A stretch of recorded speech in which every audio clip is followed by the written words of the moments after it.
샬롬 류선생의 구속사 천국열차 유도순 목사님의 신구약 성경 파노라마를 낭독하는 시간입니다. 지금은 고린도전서 파노라마 8장입니다. 지식을 통한 자유와 사랑을 통한 종로릇. 요절은 1절 우상의 제물에 대하여는 우리가 다 지식이 있는 줄을 아나 지식은 교만하게 하며 사랑은 덕을 세우나니. 8장은 고린도교회 형제들이 질의한 두 번째 문제인 우상의 제물에 관한 답변입니다. 복음이 이방인들에게 전해지자 고린도의 교회만이 아니라 이방 교회들은 주변에 널려 있는 우상의 제물을 먹어도 되느냐 여부를 놓고 강한 자와 약한 자 사이에 많은 갈등이 있었던 것입니다. 그 점을 로마서에서도 대하게 됩니다. 바울은 어느 한편의 손을 들어주는 것이 아니라 이 갈등을 지식을 뛰어넘는 사랑으로 하나 되게 해주고 있습니다. 에베소서 3장 18절. 이 원리는 비단 우상의 제물뿐만이 아니라 모든 아디아포라에 대한 해답인 것입니다. 이를 두 단원으로 나누어 상고하겠습니다. 첫째 단원 1절에서 6절 지식을 통한 자유, 둘째 단원 7절에서 13절 사랑을 통한 종노릇. 첫째 단원 1절에서 6절 지식을 통한 자유. 그러므로 우상의 제물 먹는 일에 대하여는 우리가 우상은 세상에 아무것도 아니며 또한 하나님은 한 분밖에 없는 줄 아노라. 4절 1. 첫 절은 8장의 명제라 할 수가 있습니다. 우상의 제물에 대하여는 합니다. 당시에는 우상에게 제사했던 고기들이 시장에 많이 유통이 되었던 것입니다. 이를 먹어도 되느냐 여부에 대하여 지식으로 대하느냐 사랑으로 대하느냐 두 가지 방면이 있다는 것입니다. 그런데 기억, 지식으로만 대하게 되면 교만하게 되어 남을 판단하게 만들고 결국 분열을 초래하게 되고, 니은 사랑으로 대하게 되면 덕을 세우게 되어 화합하게 된다는 것입니다. 그렇다면 문제는 분명해진 것입니다. 어찌하여 우상의 제물로 인하여 갈등이 있게 되었는가? 이를 지식으로만 접근하고 사랑으로 대하지 않았기 때문이라는 결론에 이르게 됩니다. 2. 바울은 우리가 다 지식이 있는 줄을 아나 합니다. 1절 중반절. 고린도 성도들은 바울에게 배워서 우상에 대한 지식을 갖고 있었습니다. 그렇다고 모든 사람에게 동일한 믿음이 있는 것은 아닙니다. 그래서 누구든지 무엇을 아는 줄로 생각하면 아직도 마땅히 할 것을 알지 못하는 것이요 하는 것입니다. 2절 무슨 뜻인가? 고린도의 일부 형제들은 지식을 내세워 우상의 재물을 먹으면서 먹지 못하는 형제들을 판단하고 비웃었을 것입니다. 그런데 이처럼 무엇을 아는 줄로 자랑하는 정도는 아직도 마땅히 알 것을 알지 못하는 수준이라는 것입니다.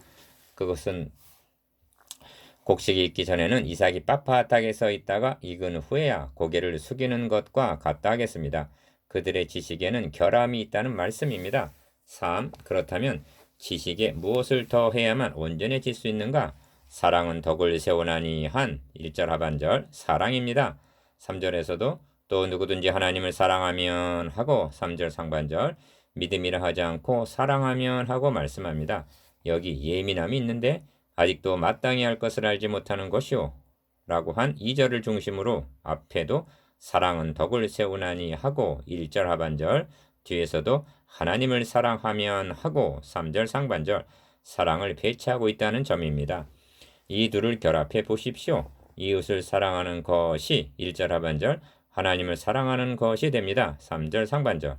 이것이 마땅히 알아야 할 것을 아는 경계라는 뜻입니다. 그래서 이 사람은 하나님이 아시는 바 되었느니라 합니다. 3절 하반절.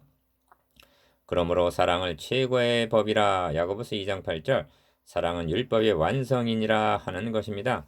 로마서 13장 10절 4. 이 균형과 조화를 보십시오. 1절에서 3절까지를 통해서 사랑의 우월성을 말씀한 바울은 4절에서 6절까지에서는 지식, 즉 교리적인 말씀을 합니다. 왜냐하면 지식과 사랑은 양자 택일의 문제가 아니라 조화와 구비하여 온전해져야 하는 문제이기 때문입니다. 기억, 우상은 세상에 아무것도 아니며 합니다. 4절 상반절, 헛것이라는 말입니다. 저희 우상은 은과 금이요 사람의 수곡물이라 시편 115편 4절. 과연 그들의 모든 행사는 공허하며 허무하며 그들의 부어 만든 우상은 바람이요 허탄한 것뿐이라. 이사야 41장 29절. 그야말로 아무것도 아니라는 말입니다.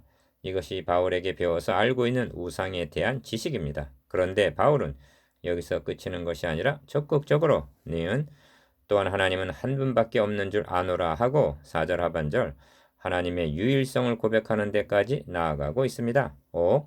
비록 하늘이나 땅에나 신이라 칭하는 자가 있어 많은 신과 많은 주가 있으나 5절 이것들이 모두 우상들입니다. 기억 그러나 우리에게는 한 하나님 곧 아버지가 계시니 만물이 그에게서 났고 우리도 그를 위하며 또한 한 주 예수 그리스도께서 계시니 만물이 그로 말미암고 우리도 그로 말미암았느니라 합니다. 6절 많은 신, 많은 주 우상들과 한 하나님, 한 주 예수 그리스도가 대조되어 있습니다. 니은 만물이 우상에게서 난 것이 아니라 한 하나님, 한 주 예수 그리스도에게서 났다는 것입니다. 6. 여기 명심해야 할 말씀이 있습니다. 그것은 한 하나님 곧 아버지가 계시니 만물이 그에게서 났다 하고 창조주 하나님만을 증거하는 것이 아니라 한 주 예수 그리스도께서 계시니 하고 6절 중반절 그리스도를 증거하는 의도가 무엇인가 하는 점입니다. 이 점이 중요합니다. 바울은 결코 지식, 교리를 무시하고 있는 것이 아닙니다. 진리를 알지니 진리가 너희를 자유케 하리라 하신 요한복음 8장 32절 진리를 아는 것이 먼저입니다. 바울은 지식 없는 사랑을 말씀하고 있는 것이 아닙니다. 한 주 예수 그리스도를 말씀함은 구원은 오직 한 분 예수 그리스도로 말미암아 뿐임을 증거하기 위해서입니다. 그래서 한 주 예수 그리스도라고 고백하는 것입니다. 이 지식이 사랑과 결합하여 덕을 세우게 된다는 말씀입니다. 둘째 단원 7절에서 13절 사랑을 통한 종로릇 그러나 이 지식은 사람마다 가지지 못하여 어떤 이들은 지금까지 우상에 대한 습관이 있어 우상의 제물로 알고 먹는 고로 그들의 양심이 약하여지고 더러워지느니라. 7절 1. 본단원의 중심점은 첫 절에서 말씀한 사랑은 덕을 세운다는 언급에 대한 해설이라 할 수가 있습니다. 기억 그러나 이 지식은 사람마다 가지지 못하여 합니다. 7절 상반절 어느 교회 성도들이나 영적인 지식이나 성숙도가 동일한 것은 아닙니다.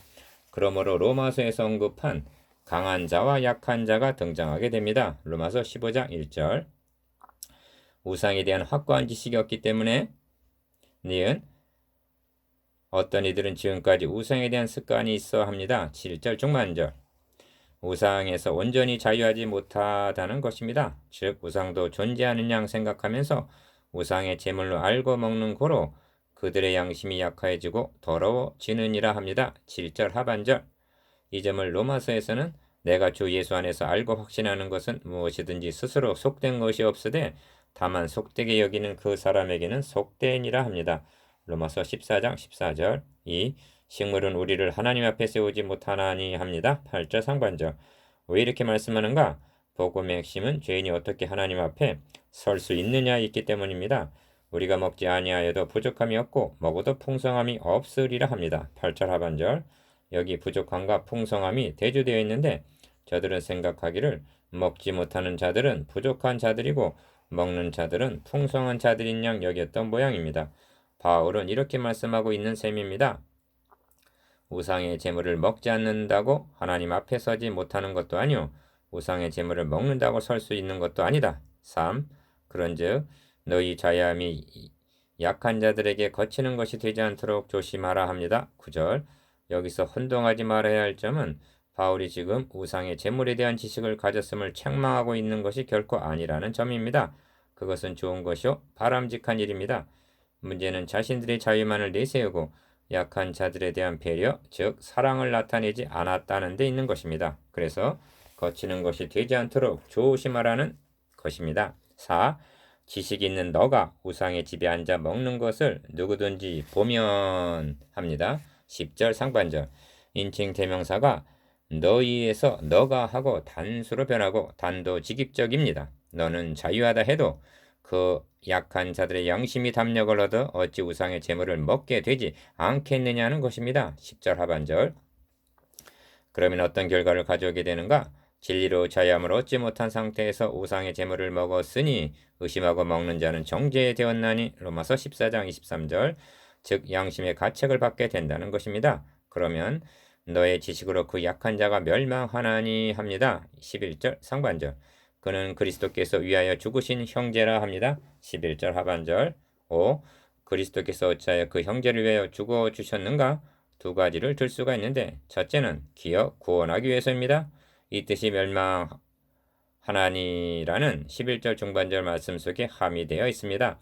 바울이 약한 자를 두둔하듯 하는 것은 그들이 옳기 때문이 아닙니다. 그들도 하루속히 강한 자가 강한 자가 되어야 마땅합니다. 바울이 염려하는 바는 복음 진리의 확고하게 서 있지 못하여 아직도 우상에 대한 습관이 7절 남아있는 저들이 우상 제물을 먹고 올리다가 멸망당하는 데까지 이르게 될 것을 우려하기 때문입니다. 그래서 그는 그리스도께서 위하여 죽으신 형제라 하는 것입니다. 둘째는 니은 사랑하시기 때문에 위하여 죽어 주셨다고 밖에 달리는 설명할 말이 없는 것입니다. 그런데 너는 지식만을 내세우고 사랑을 나타내지 않아 멸망시킬 수가 있단 말이냐는 뜻이 함의되어 있는 것입니다. 이 점을 로마서에서는 만일 식물을 인하여 너의 형제가 근심하게 되면 이는 너가 사랑으로 행치 아니함이라. 그리스도께서 대신하여 죽으신 형제를 너의 식물로 망케하지 말라 합니다. 로마서 14장 15절. 이같이 너희가 형제에게 죄를 지어 그 약한 양심을 상하게 하는 것이 곧 그리스도께 죄를 짓는 것이니라 합니다. 12절. 6.